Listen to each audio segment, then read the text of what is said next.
Hello friends, सुप्रभातम, good morning. आज की ताज़ा खबर में आपका स्वागत है। ग्लोबल न्यूज़ से ही शुरुआत करनी पड़ेगी। अभी ग्लोबल न्यूज़ ही मेजरली फैक्टर्स हैं जो मार्केट को ड्राइव कर रहे हैं। कुछ इंडिया स्पेसिफिक और स्टॉक स्पेसिफिक न्यूज़ के बारे में लास्ट में बात भी करेंगे। वीडियो को आज भी लास्ट तक ज़रूर देखिएगा। आज एक इंटरेस्टिंग न्यूज़, अपना ग्लोबल न्यूज़ के हिसाब से ही एक नॉलेज सेक्शन है, तो उसके बारे में लास्ट में ज़रूर बात करेंगे। 2 अनाउंसमेंट मैं करना चाहता हूँ। आपको, आई एम श्योर आपने शायद देखा होगा, वर्ल्ड कप ये कूपन कोड अभी भी एक्टिव है, जिसमें आप हमारा मैक्सिमम डिस्काउंट जो हम सिर्फ दिवाली पे देते हैं 65% ऑन मॉडल पोर्टफोलियो, स्टॉकोमीटर, फंडोमीटर, वो ले सकते हैं। अभी तक आपने हमारे प्रोडक्ट्स ट्राई नहीं किए हैं अगर, तो please do check them out. इससे कम डिस्काउंट, इससे ज़्यादा डिस्काउंट हम कभी नहीं देते हैं, और if you want more than one product तो डिस्काउंट थोड़ा ज़्यादा मिल जाता है।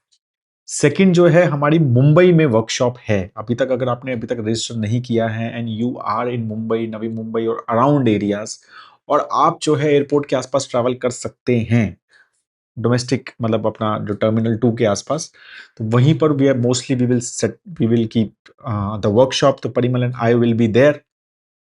फिनेंशियल फ्रीडम के ऊपर हमारी वर्कशॉप रहेगी और बहुत इंटरेस्टिंग डिस्कशंस रहते हैं। मॉर्निंग है, सैटरडे है, तो please do check that as well. Start करते हैं ग्लोबल न्यूज से। तो यूएस मार्केट कुछ ज्यादा रिएक्ट नहीं किया, फ्लैट ही रही मोर और लेस। ब्रेंट क्रूड के ऊपर ही मेजरली चीजें चल रही हैं कि वहां पर क्या चल रहा है, राइट। सो तो ब्रेंट क्रूड जो है ऑलमोस्ट 81 82 आ गया था जब मैंने वीडियो बनाना, पढ़ना शुरू किया आज के वीडियो के ऊपर। ठीक है।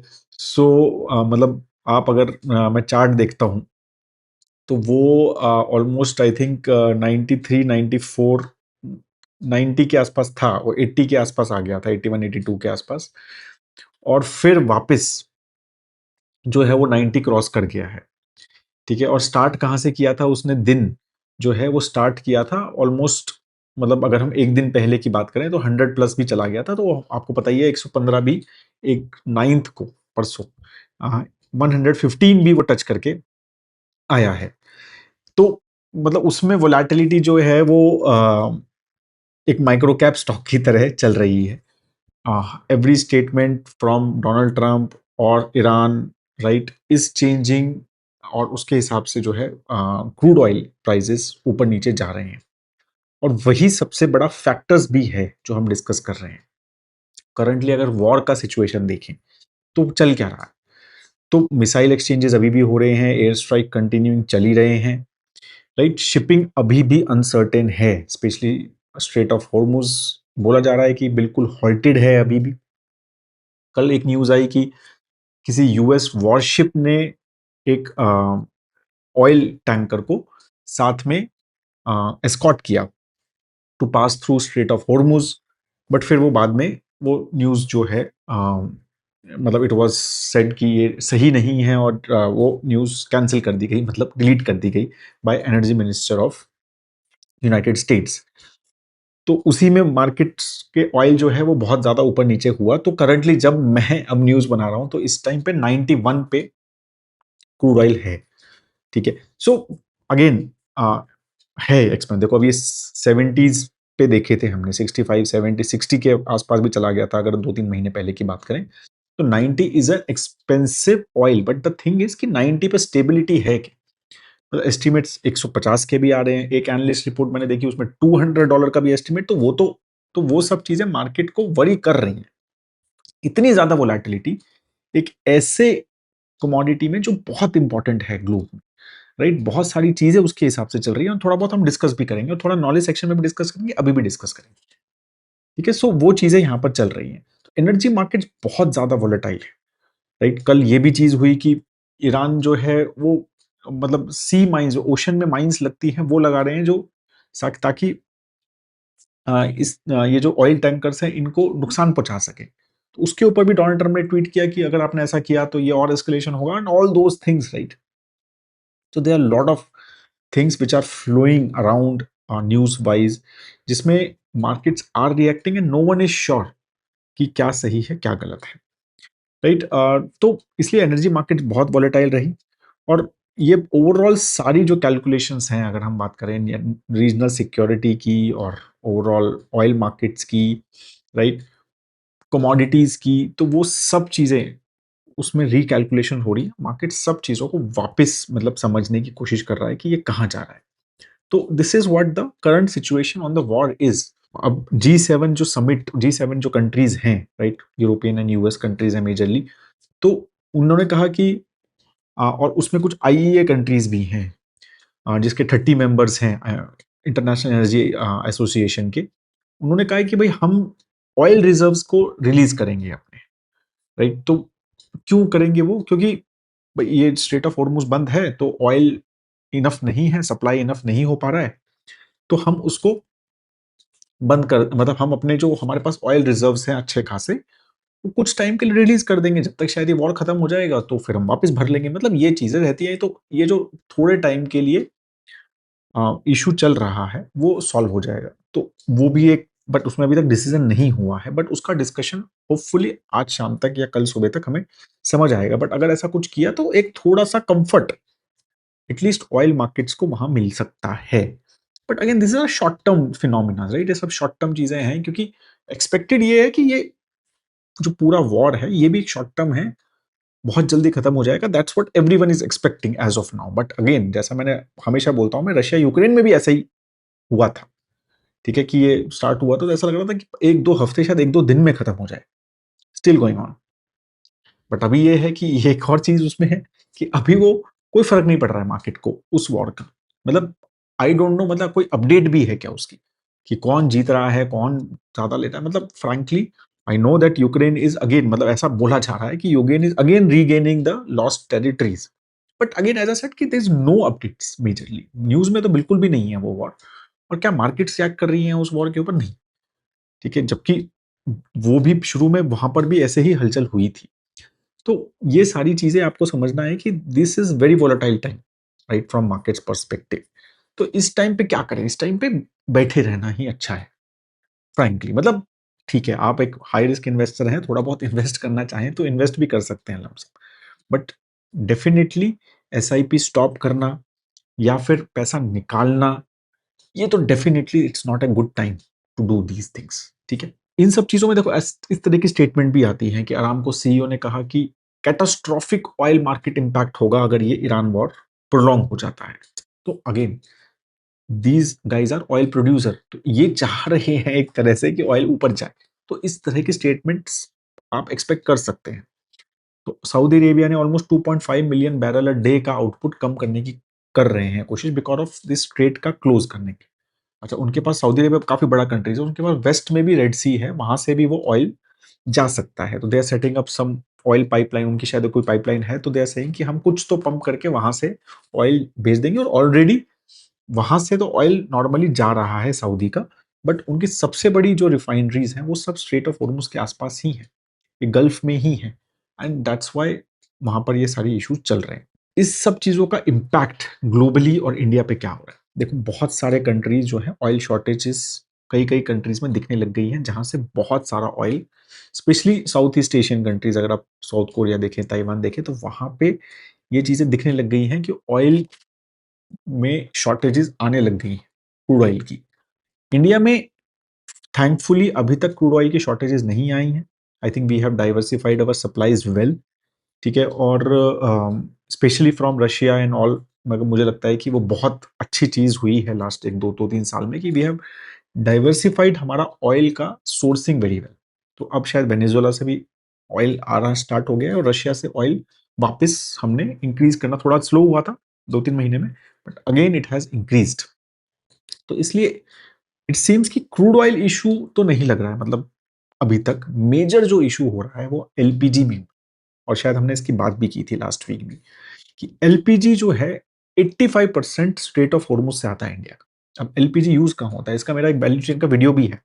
कभी आप एलपीजी गूगल, मतलब यूट्यूब पे एलपीजी वैल्यू चेन टाइप करना, तो सबसे पहले मेरा ही वीडियो आएगा, तो उसमें आप बहुत डिटेल में समझ लेंगे ये सारी चीजें। बट एलपीजी यूज कहाँ होता है? Majorly cooking gas. जो एलपीजी सिलेंडर है वो हमारा कुकिंग गैस है, वही वो उसका मेजर यूज है। 85%, 87% ऐसा बोला जाता है कि एलपीजी जो है वो कुकिंग गैस में यूज होता है, और 13% जो है वो कमर्शियल में यूज होता है, जो रेस्टोरेंट्स यूज करते हैं, फैक्ट्रीज कुछ गैस वगैरह में यूज करते हैं, तो मेजरली रेस्टोरेंट 13% वहां यूज होता है।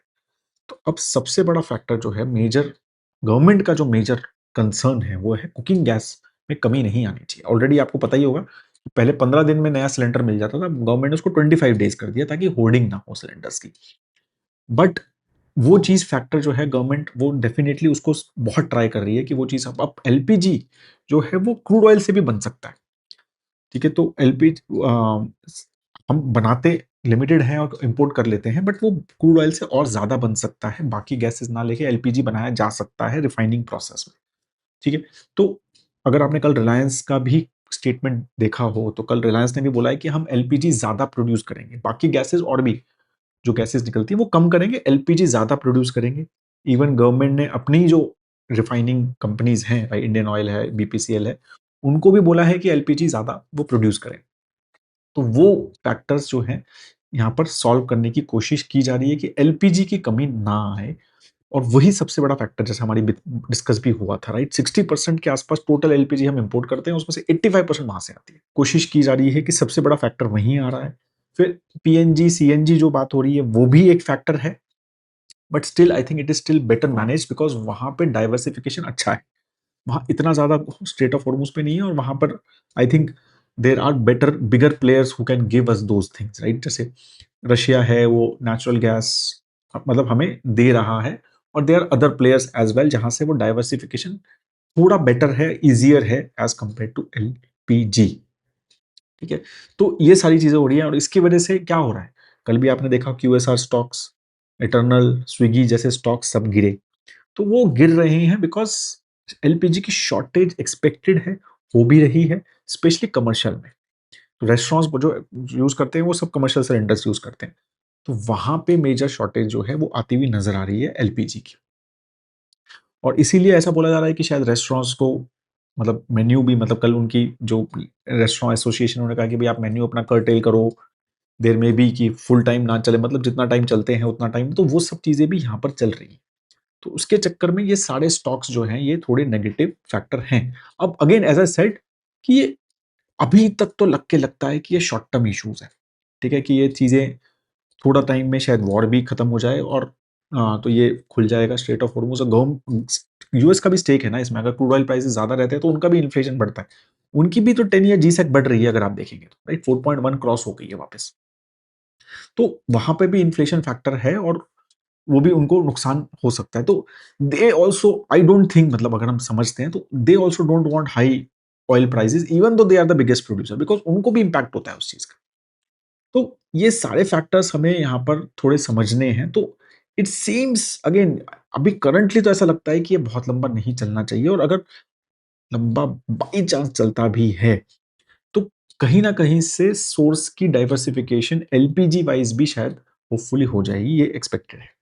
तो मैंने जैसे बोला रिलायंस भी, नेक्स्ट न्यूज यही है कि रिलायंस भी बूस्ट कर रही है एलपीजी प्रोडक्शन अपनी जामनगर रिफाइनरी में, right. And they are also saying कि केजी बेसिन में जो उनका नेचुरल गैस बनती, मतलब वहां से निकलती है, वो प्रायोरिटी सेक्टर में जाएगी, मतलब मेजरली सीएनजी और पीएनजी पंप्स में ही ज्यादा जाएगी। गवर्नमेंट ने ये भी बोला है कि भाई हम फर्टिलाइजर कंपनीज भी नेचुरल गैस सीएनजी पीएनजी वाली जो वो बहुत यूज करते हैं, तो वहां पे भी 70 to 80% availability they will make sure. ठीक है, एंड तो मेजरली जो रिफाइनिंग प्रोसेस है, कोशिश ये की जा रही है कि उससे एलपीजी ज्यादा हो, और बाकी जो नेचुरल गैस जो डोमेस्टिकली हम प्रोड्यूस करते हैं और उसमें डाइवर्सिफिकेशन की कोशिश जो है गवर्नमेंट कर रही है, ऐसा देख के यहाँ पर लगता है, राइट। तो दैट्स व्हाट कल उन्होंने भी बोला पेट्रोलियम मिनिस्टर ने कि we are trying to guarantee 70% natural gas supply to fertilizer plants as well, क्योंकि उनको प्रायोरिटी सेक्टर 2 में रखा है, राइट। प्रायोरिटी सेक्टर 1 तो पीएनजी है जो घर के अंदर नेचुरल गैस जाती है, जो हमारे पाइपलाइन गैस आती है। ठीक है, नेचुरल गैस और एलपीजी में फ़र्क होता है। ये दोनों आप अगेन मेरा वीडियो ज़रूर देखना अगर आपने नहीं देखा है तो, natural gas value chain and LPG value chain, तो आपको और अच्छे से समझ आ जाएगा। ठीक है, तो ऑल दीज थिंग्स बेसिकली है। बाकी मतलब यही माना जा रहा है कि फर्टिलाइजर्स का बफर बहुत अच्छा है गवर्नमेंट के पास, that's what they are saying. ठीक है, एंड तो इसकी वजह से जो हमारा खारिफ की सोइंग होनी है अभी अप्रैल मई में, उसमें फैक्टर शायद नहीं होगा, फर्टिलाइजर का इशू नहीं होना चाहिए, that's what the expectation is. RBI is also stepping up to support rupee bond market. जैसे जैसे क्रूड ऑयल प्राइसेस बढ़ रहे हैं, एफआईआई वापस पैसा निकाल रहे हैं, तो रुपी पे प्रेशर आ रहा है, राइट। इंपोर्ट बिल बढ़ रहा है बिकॉज रुपी डिप्रिशिएट हो रहा है, तो आरबीआई स्टेपिंग अप, राइट। तो आरबीआई वही कर रही है कि सपोर्ट कर रही है रुपी को कि भाई ज्यादा ना गिरे, बॉन्ड मार्केट को भी सपोर्ट कर रही है, राइट। जैसे जैसे क्रूड ऑयल हो रहा है, तो वो सारी चीजें भी RBI is also trying to do all those things. बाकी जैसे जैसे Indian market is not doing well, तो क्या होता है कि बहुत सारे इंडिसेस जो वर्ल्ड के हैं उसमें इंडियन मार्केट्स का फिर से थोड़ा वेटेज का भी मोमेंटम इंडिसेस होते हैं, ठीक है। अब आपको भी पता है निफ्टी 50 का क्या सिस्टम है, जो सबसे ज्यादा अच्छा करेगा उसका वेटेज बढ़ेगा, है ना। जो सबसे बड़ी कंपनी है, बड़ी कंपनी का मतलब मार्केट कैप बढ़ा, फ्री फ्लोट मार्केट कैप, तो जो ज्यादा बढ़ेगा उसकी मार्केट कैप बढ़ गई और उसका वेटेज बढ़ गया, तो ऑटोमेटिकली और पैसा आ गया। तो ये मोमेंटम इंडेक्स माने जाते हैं ये। तो ऐसे ही नॉर्वे का एक सोवरन फंड है, राइट, उसमें इंडिया का वेटेज उन्होंने थोड़ा कम कर दिया है, तो उसके ऊपर थोड़ा कल चल रहा था काफी। तो 40 बेसिस मतलब 0.4% से उन्होंने अपना 2.55% से 2.1% का एलोकेशन इंडिया का कर दिया है, majorly because it has not given returns in last 1 year. और वो उन्होंने शेयर जो है वो बढ़ाया है चाइना का और ताइवान का, ठीक है। तो वहां पर वो शेयर बढ़ा दिया है, but again as I said कि we should not get too worried about all this, is that's what I believe. फिर एक और न्यूज आई थी जो पॉजिटिव थी, ई वे बिल जनरेशन जो है वो 18.8% बढ़ा फेब्रुवरी, ठीक है। तो which is very very good. तो क्लियरली इट जस्ट शोज कि मतलब ये जो ई वे जनरेशन है वो जीएसटी कंप्लायंस का, एक तो ये है कि भाई जीएसटी कंप्लायंस डीपन हो रहा है, राइट, और कंजम्पशन इंप्रूव हो रहा है, that's what it is reflecting, right. तो सप्लाई चेन एक्टिविटी अच्छी चल रही है बिकॉज ई वे बिल जो है, जब ट्रक्स सामान इधर से उधर लेके जाते हैं तो they have to generate e way bills through the GST portal. तो उसमें 18.8% का ग्रोथ इज वेरी गुड, और इससे एक्सपेक्टेड है कि जीएसटी भी जो फरवरी का वो अच्छा आना चाहिए। बाकी एप्पल का I was looking at the news कि अब 25% वर्ल्ड के आईफोन्स इंडिया में बन रहे हैं, मतलब असेंबल हो रहे हैं, ठीक है। आई नो आप कहेंगे कि नहीं नहीं पूरा नहीं बनते, बट स्टिल जीरो, पहले कुछ भी नहीं असेंबल भी नहीं हो रहा था, अब हम 25% आईफोन्स सब लेटेस्ट आईफोन 17 के प्रो मैक्स जो भी मॉडल्स हैं सब जो है इंडिया में बन रहे हैं। Foxconn technology, Tata electronics, Pegatron, तीनों जो हैं वो हर टाइप के मॉडल्स बना रहे हैं इंडिया में। और इसकी जो ग्रोथ है, अगर हम 2025 को 2024 के साथ कंपेयर करें, तो कितने फोन बेसिकली एप्पल के बन रहे हैं, तो 5.5 करोड़ फोन इंडिया में जो हैं वो असेंबल हुए 2025 में। और ये कितना बड़ा नंबर है पता है आपको, 53% ग्रोथ है ये, 53% ग्रोथ ईयर ऑन ईयर। तो this I think is the biggest success story जो बार बार हम बोलते हैं of make in India, and hopefully other people will join as well. बाकी कुछ स्टॉक स्पेसिफिक और न्यूज की बात करें तो इंडिगो के finally CEO has resigned. It was expected after the December issue, जो इंडिगो एयरलाइन में इतना बड़ा इशू हुआ, इतने सारे कैंसिलेशंस हुए, इट वाज एक्सपेक्टेड कि ये होगा। कब होगा, तो it was now it has been done, I think immediate effect से ही हैज रिजाइंड। एंड जो को फाउंडर हैं Rahul Bhatia ji, he has taken, who is MD also, the interim role as of now, and I am assuming that they will find a new person there. Happiest mind की एक interesting news आई कि they have revise their revenue growth guidance to 12.5% FY27 के लिए, next year के लिए। उन्होंने जो गाइडेंस कॉन कॉल में दी थी वो 10% की दी थी, उसमें 12.5% कर दिया। उन्होंने कहा कि हमारी जो एआई फर्स्ट स्ट्रैटेजी है उसमें बहुत अच्छा मोमेंटम दिख रहा है और हमें हर सेक्टर में डिमांड जो है वो ग्रो होती हुई नजर आ रही है। It's very good thing. अब ये मतलब आईटी कंपनीज एआई में अगर अच्छा कर सकती हैं और करेंगी तो ये सेक्टर के लिए बहुत अच्छा है। तो these are good green shoots, hopefully this continues, right. So that is what the expectation is overall from we expect. तो आज फटाफट अब नॉलेज सेक्शन का और बात कर लेते हैं। जैसे मैंने बोला कि ऑयल की ही बात कर रहे हैं, तो ये सारी ये बहुत इंटरेस्टिंग चार्ट मिला। तो अब देखो, अगर जो ऑयल रिफाइनिंग होती है ना, तो उसमें बहुत सारी चीजें निकलती हैं। तो एक तो पेट्रोल निकलता है, डीजल निकलता है, तो है ही, right. But there are lot of other things as well, like there are lot of gases, naphtha, condensate. तो इसको फीड स्टॉक्स बोला जाता है, नेचुरल गैस, प्रोपेन, इथेन, ठीक है। तो ये फीड स्टॉक्स बोला जाता है इनको। तो अब इसमें जैसे मैंने कहा था ना कि एलपीजी वगैरह भी निको निकलती है, तो उसमें अब उसको फोकस ज्यादा किया जा सकता है, मतलब बाकी गैस ना निकाल के और एलपीजी को ही फोकस ज्यादा किया जाए, तो एलपीजी ज्यादा निकलनी चाहिए। But again I am sure this is not such a easy कि एक बटन दबाया और ऐसा हो गया। बट कुछ टाइम पे वो प्रोडक्शन जो है एलपीजी का बढ़ाया जा सकता है। बट अगेन एलपीजी बढ़ाया तो बाकी कम होगा, maybe I don't know, मतलब एग्जांपल बता रहा हूँ, मुझे नहीं पता, बट ब्यूटेन कम हो गया, प्रोपेन कम हो गया, तो they are also getting used ahead in basic chemicals, use होते हैं केमिकल्स में काम आता है, ये सब मेथनॉल बनता है, ब्यूटालिन बनता है, प्रोपाइलिन बनता है, अमोनिया बनता है, राइट। अमोनिया तो हमें पता ही है फर्टिलाइजर में यूज होता है। फिर आगे केमिकल इंटरमीडिएटरीज बनते हैं, फिर उससे फाइनल प्रोडक्ट्स बनते हैं, राइट। फिर बहुत सारे एडेसिव बनते हैं, हमारे डाइज बनते हैं, हमारे फूड के बहुत सारे सिंथेटिक फूड एडिटिव्स बनते हैं, सोप बनता है, डिटर्जेंट बनता है, राइट। रबर बनती है, एक्सप्लोजिव बनते हैं, ये सारी चीजें बनती हैं फिर इन केमिकल्स, ये कॉल्ड पेट्रोकेमिकल्स। आपने सुना भी होगा, ये रिलायंस भी अपना जो रिजल्ट बताता है वो पेट्रोकेमिकल की तरह बताता है अपना, जो ओवरऑल उनका केमिकल सेक्टर है या फिर उनका क्रूड ऑयल सेक्टर है, राइट। फिर उसके बहुत सारे यूज है। तो आपको ये समझना है कि ये अगर हम वहां शिफ्ट करते हैं तो केमिकल सेक्टर के जो रॉ मटेरियल्स है उस पर भी इफेक्ट आ सकता है। तो केमिकल सेक्टर की प्रोडक्शन पे भी प्रॉब्लम आ सकती है, अगर नहीं ये सारी शायद इंडिया में नहीं हो, ग्लोबली हो। तो उसका फैक्टर ये है कि केमिकल के प्राइसेस बढ़ सकते हैं। तो वो पॉजिटिव भी हो सकता है कि केमिकल के प्राइसेस बढ़ गए, बट ये नेगेटिव हो सकता है कि यार मेरे पास इनफ रॉ मटेरियल ही नहीं है केमिकल बनाने के। तो ये दोनों चीजें हमें यहाँ पर समझनी है। तो ये भी एक फैक्टर आपको समझना है कि कैसे एक चीज अगर हम उधर करते हैं तो दूसरी चीज जो है उसकी इंपैक्ट होने लग जाती है। और हमने ये मतलब रिलायंस की लास्ट कॉन कॉल में भी सुना था, या मतलब उनकी एनुअल मीटिंग में भी सुना था कि they are also planning to enter into more and more आगे के पेट्रोकेमिकल्स, राइट, एडवांस पेट्रोकेमिकल्स जो बोला जाता है। तो वो भी उनका भी थॉट प्रोसेस था होता कि भाई हम ये बेस केमिकल्स वगैरह तो बना ही रहे हैं, या ये फीड स्टॉक तो बना ही रहे हैं, तो हम वो भी बना लेते हैं। तो वो भी they also wanted to enter into this space as पर। तो ये सारी चीजें भी हमें यहाँ पर समझनी है। That is all guys, I hope that आपको थोड़ा एक अच्छा व्यू मिल गया है मार्केट का आज का। And if you still have any question please comment section में जरूर लिखा कीजिए। और आप अगर अपने फ्रेंड्स एंड फैमिली को या सोशल मीडिया पे ये वीडियो शेयर करेंगे तो बहुत अच्छा लगेगा, ठीक है, थोड़ा वो स्प्रेड हो जाएगा। और अगर आपको वीडियो बहुत अच्छा लगा तो लाइक भी जरूर कीजिएगा। Thank you so much guys, have a great time ahead. जय हिंद।